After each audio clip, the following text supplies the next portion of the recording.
అంతేకాకుండా ఒక వాఫిల్లో మనకి మంచి సువాసన అంటే మామిడి పండు వేసుకొని మనం ఎంజాయ్ చేస్తాం. కానీ వాఫిల్ కంటూ ఒక మంచి ఫ్లేవర్ రావడం కోసం దీంట్లో కొంచెం వెనిలా ఇలా బీట్ చేసుకోండి. తర్వాత ఇందులో పాలు ఎంత చెప్పానో 230 ml పాలు.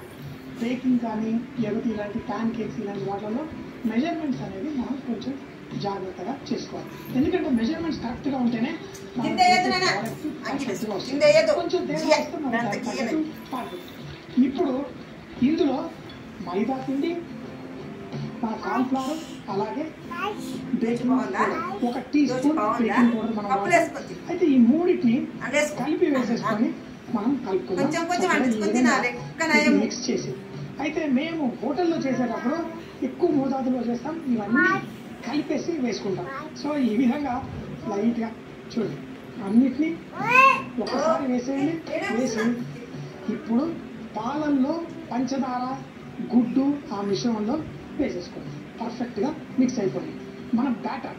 అయితే ఈ బ్యాటర్ మనకి చక్కటి ఇలా మన బజ్జీల పిండి బ్యాటర్ ఎలా ఉంటుందో ఆ విధంగా ఉంటుంది. ఈ విస్క్ లాంటిది మనం వాడితే కనుక దానా లేకుండా